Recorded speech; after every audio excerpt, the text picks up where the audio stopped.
रेखा और रमन की शादीशुदा जिंदगी को पूरे 35 वर्ष हो गए थे। एक आम गृहस्थ जिस तरीके से जीवन भर रिश्तों में बंधकर अपनी गृहस्थी चाहे अनचाहे खींचते हैं, उसी तरह से उन्होंने भी अपनी जिंदगी घसीटी। कहने को तो वे दोनों स्वभाव से सीधे और सरल थे, लेकिन जब भी एक साथ होते पता नहीं क्यों उन दोनों को एक दूसरे में कोई अच्छाई दिखाई नहीं देती और वे एक दूसरे की कमियां गिनाने लगते। अन्य लोगों के साथ उनका व्यवहार बहुत अच्छा रहता। रमन को शुरू से ही रेखा का हर किसी से खुलकर बात करना बहुत खटकता था। किसी भी बाहर वाले से वह जब इत्मीनान से बात करती तो रमन को बहुत बुरा लगता। वह अपनी मनसा उसे कई बार जता भी चुके थे, लेकिन रेखा अपनी आदत से मजबूर थी। जो कोई घर आता वह उसके साथ आराम से बतियाने लगती। रमन इस बात को लेकर बहुत कुढ़ते और नाराज होते। रेखा थी कि उनकी एक न सुनती। लोगों से बातें करने में उसे बहुत रस आता था। यही वजह थी कि वह जीवन में अपने लिए तनाव कम लेती और दूसरों को ज़्यादा देती थी। रमन स्वभाव से ही अंतर्मुखी थे। उन्हें किसी से ज़्यादा बोलना पसंद नहीं था। वे अपने काम से काम रखना ज़्यादा पसंद करते। एक रेखा ही थी जिससे वह पहले दिल की बात कह लेते थे। अब पता नहीं क्यों उन्हें उसके किरदार पर शक होने लगा था। जब भी वे उनके सामने पड़ती, अच्छी बात भी बहस पर जाकर खत्म होती। यह बात उनका बेटा आशु और बेटी रिया छुटपन में ही समझ गए थे कि मम्मी पापा दोनों स्वभाव से अच्छे होते हुए भी अपनी अपनी आदतों से मजबूर हैं। वक्त गुजर रहा था। आशु और रिया बड़े हो गए। एमएससी करते ही रिया के लिए अच्छा रिश्ता आया तो रमन ने उसके हाथ पीले कर दिए और बीटेक करके आशु नौकरी के लिए शहर से बाहर चला गया। बिटिया के ससुराल जाते ही घर सूना हो गया था।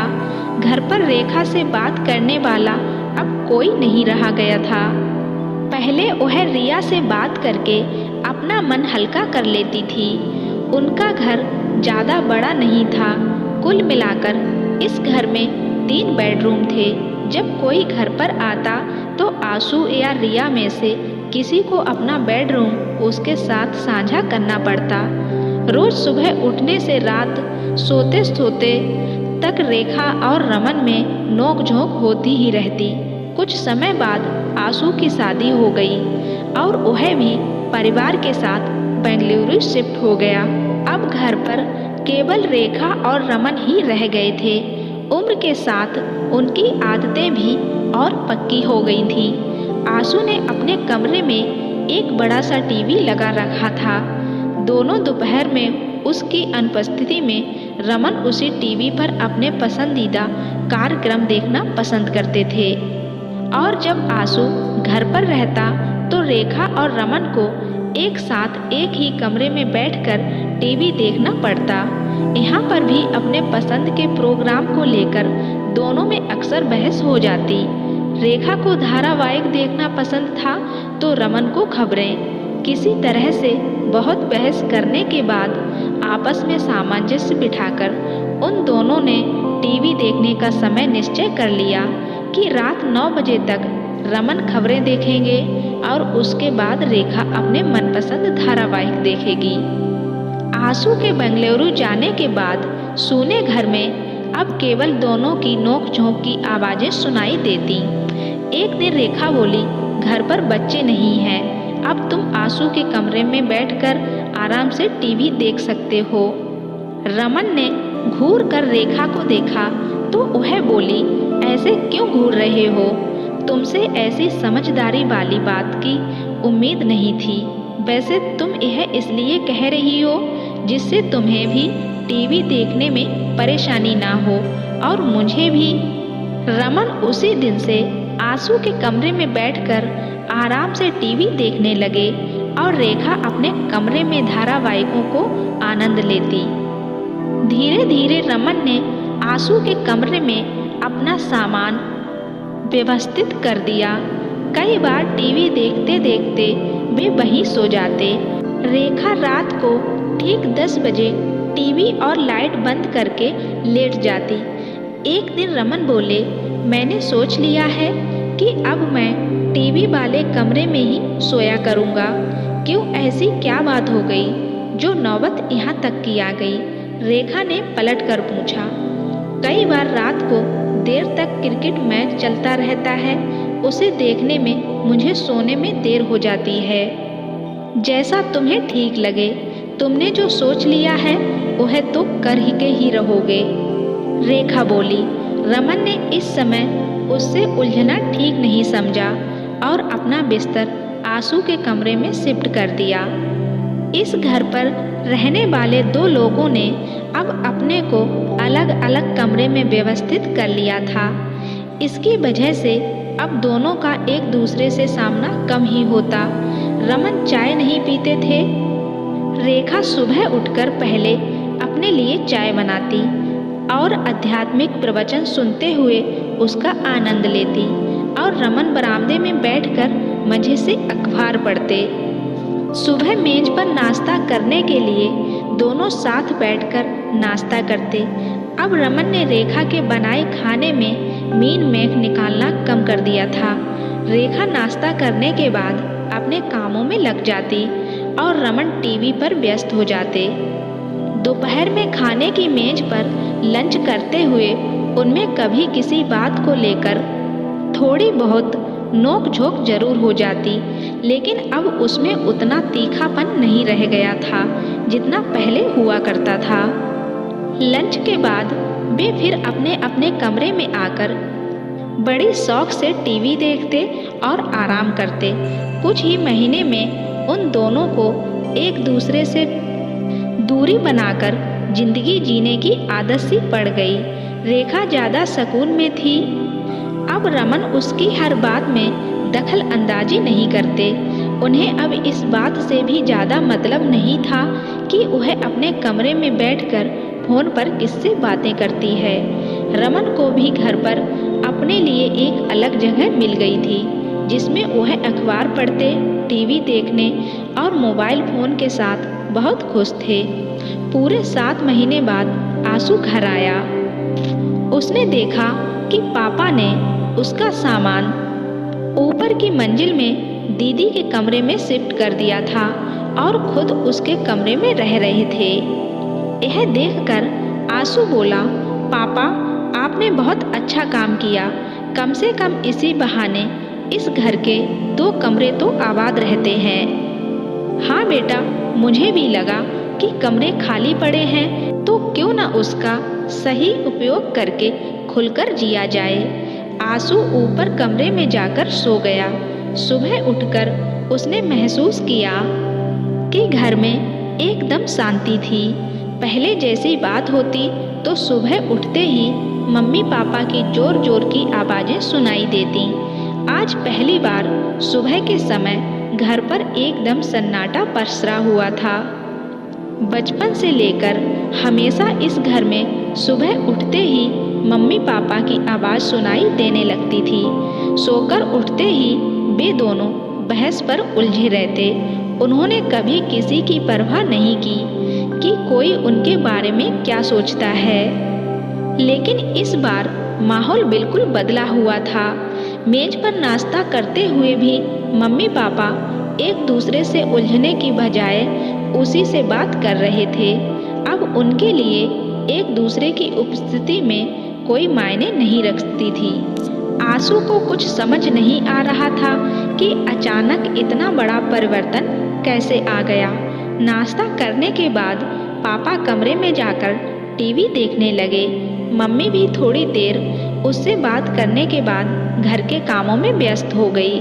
जब उन्हें फुर्सत मिली तो वे अपनी पसंद का धारावाहिक देखने लगी। दोपहर में खाने पर वे तीनों साथ बैठे थे। आशु बोला, मम्मी अब घर कितना सूना लगता है। हाँ बेटे, घर पर रौनक तो बच्चों से ही रहती है। तुम दोनों अब बाहर चले गए तो घर भी सूना हो गया। आंसू के जी में आया कि कह दें, मम्मी रौनक तो आप दोनों की बहस से रहती थी, अब आप लोग शांत हो गए हो तो घर की रौनक ही चली गई है। असली बात मन में दबाकर वह बोला, मैं और दीदी तो वैसे भी पढ़ाई में लगे रहते थे, हमें इतना सब बोलने की फुर्सत कहाँ थी। इस बार घर आकर आंसू ने महसूस किया कि पहले आपसी मतभेदों के बावजूद मम्मी पापा के महत्व हमेशा एक दिल का रिश्ता बना रहता था। नोक झोंक के बावजूद भी लगाव अपनी जगह रहता था। इस सन्नाटे में वह भी कहीं गुम हो गया था। अब दोनों को एक दूसरे से ज़्यादा मतलब नहीं था। केवल खाना खाने और किसी से मिलने जाने के लिए दोनों साथ उठते बैठते, वरना वे दोनों अपनी अलग जिंदगी जी रहे थे और उसी में खुश भी लग रहे थे। आंसू ने होश संभालने पर कई बार महसूस किया कि मम्मी के मन में हमेशा इस तरह की ही जिंदगी जीने की तमन्ना थी। आज वह उसी जिंदगी का मजा ले रही थी, पर उन्हें इसकी कीमत भी चुकानी पड़ रही थी। इन सब में वह पापा से काफी दूर होती जा रही थी। दोनों अपने में खोते हुए थे। एक दूसरे की भावनाओं से अब उन्हें ज़्यादा मतलब नहीं था। पहले वह साथ बैठकर बहस करते हुए दिल की बातें भी कर लिया करते थे। भले ही उन दोनों की बातों में 36 का आंकड़ा रहता, लेकिन वे एक दूसरे को भी पूरा ख्याल रखते थे। मम्मी को जरा सा कुछ हो जाता तो पापा बड़े परेशान हो जाते।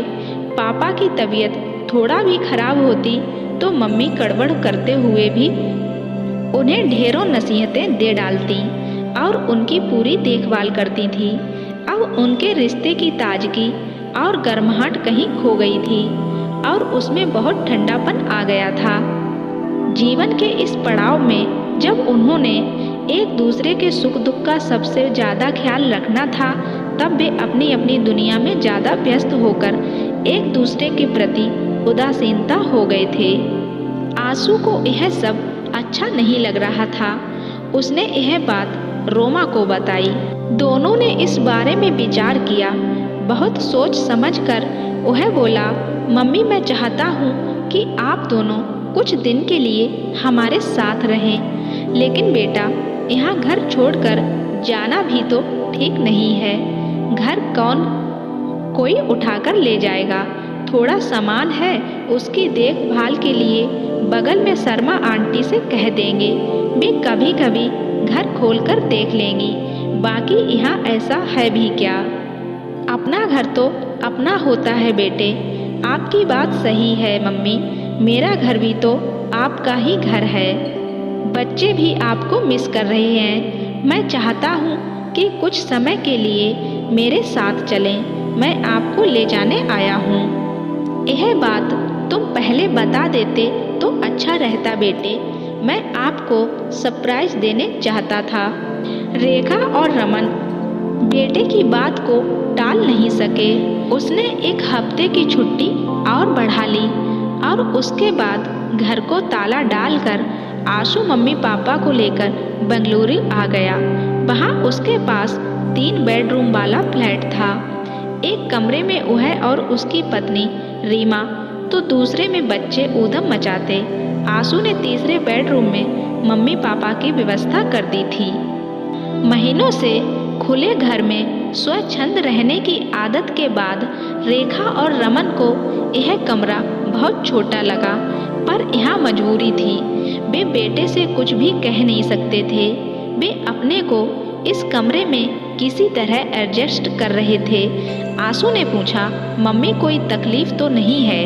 नहीं बेटा, अपनों के बीच में कैसी तकलीफ, बच्चों के साथ बहुत अच्छा लग रहा है।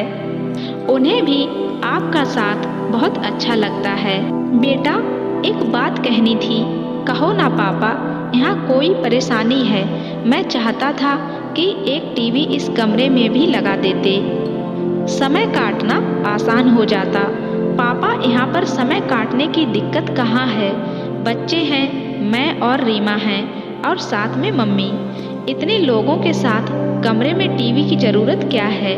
बैठक में लगा तो है, आप जब मर्जी हो वहाँ बैठकर टीवी देख सकते हैं। वहाँ पर बच्चे अपनी पसंद के कार्टून देखते रहते हैं, तो क्या हुआ, दिन भर आप टीवी देख लेना, शाम को बच्चे अपनी पसंद के प्रोग्राम देख लेंगे। हम भी तो बचपन में ऐसा ही किया करते थे, क्यों मम्मी? आशु बोला। तुम ठीक कहते हो बेटा। उसके बाद रमन ने आगे कुछ नहीं कहा। यही परेशानी रेखा को भी हो रही थी। वह रात को अपनी पसंद के धारावाहिक बहुत मिस करती, लेकिन कुछ कह नहीं पा रही थी। समय काटने के लिए शाम होते ही वे दोनों थोड़ी देर नीचे टहलने चले जाते और उसके बाद खाना खाकर रात को अपने कमरे में आ जाते। शुरुआत में दोनों को एक ही बेड पर एक दूसरे से काफ़ी परेशानी हो रही थी। कभी रमन की खर्राटे तो कभी पेट की गैस रेखा को परेशान कर रहे थे, लेकिन मजबूरी थी। यहाँ पर इतनी जगह नहीं थी कि वह कहीं और जाकर सो जाती। यह बात वह बहू को भी नहीं कह सकती थी।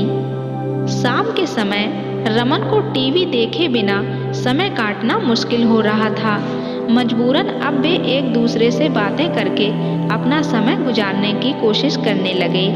बरसों की चिकचिक और आपसी बहस कुछ महीनों पहले लगभग खत्म हो गई थी।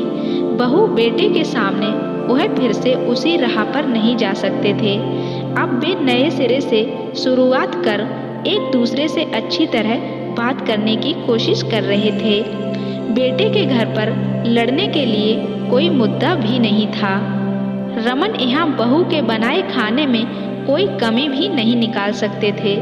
बेटे के घर पर रहते हुए उन्हें काम की भी कोई परेशानी नहीं थी। आशु और रीमा उन्हें यहाँ कुछ काम नहीं करने देते। बस यहाँ परेशानी एक ही बात की थी, वह थी समय काटने की। बच्चे दिन में थोड़ी देर उनके साथ बातें करते और खेलते, उसके बाद वे अपना होमवर्क निपटाते।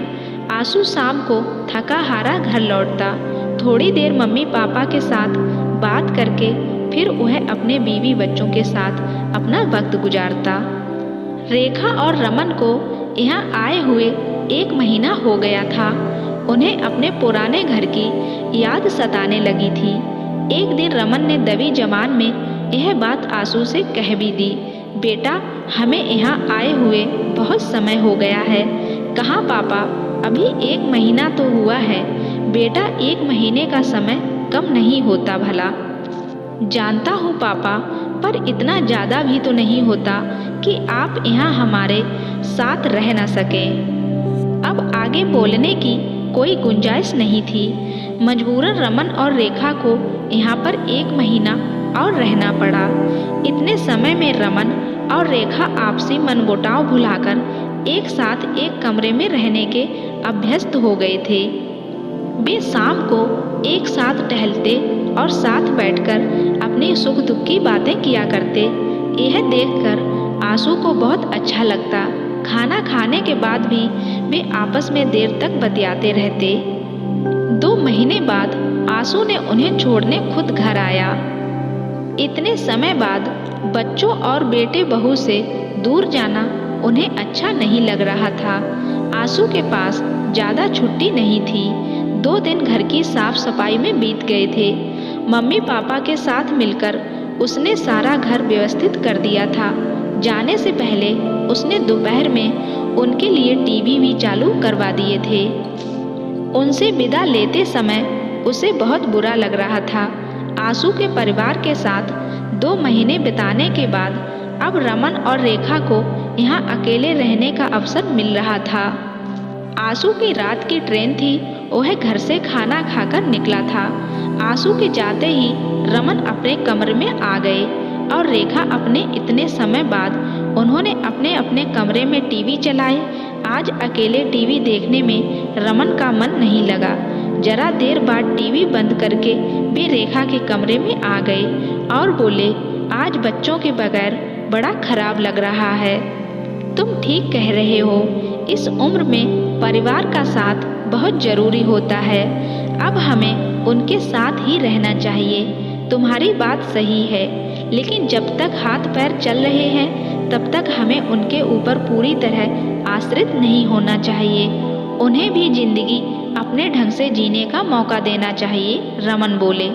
वे दोनों साथ बैठकर आपस में बातें करने लगे तो टीवी देखने का ख्याल ही दिमाग से उतर गया। रेखा बोली, घड़ी देखो, 10 बजने वाले हैं, अब हमें सो जाना चाहिए। रमन उठकर दूसरे कमरे में आ गए। थोड़ी देर में वे वापस रेखा के कमरे में आ गए। क्या हुआ? अकेले कमरे में अच्छा नहीं लगा? क्या मैं भी यहीं सो जाऊं? कैसी बातें करते हो? यह घर तुम्हारा है, इसमें पूछने की क्या जरूरत है? रेखा बोली तो रमन खुश हो गए और वहीं लेट गए। कुछ ही देर में उनके खर्राटे गूंजने लगे। अब रेखा को उनके खर्राटे जरा भी नहीं अखर रहे थे। बेंगलुरु आकर आंसू भी आश्वस्त हो गया था। उसने मम्मी पापा के बीच खड़ी हो रही खामोशी की दीवार को तुरंत गिरा दिया। रेखा और रमन को अब एक दूसरे से कोई शिकायत नहीं थी। इस उम्र में एक दूसरे की नजदीकियां उन्हें नई ऊर्जा दे रही थीं। तो कहते हैं ना, जिंदगी के लास्ट पड़ाव में पति पत्नी को एक दूसरे का हाथ थामे रहना चाहिए, उनका साथ कभी नहीं छोड़ना चाहिए। दोस्तों, यह कहानी पसंद आई हो तो वीडियो को लाइक शेयर जरूर कर देना और साथ ही मेरे चैनल को भी सब्सक्राइब जरूर कर देना और बेल आइकन को प्रेस करके ऑल पे क्लिक कर देना, जो ऐसी ही खूबसूरत कहानी आपको मिलती रहे।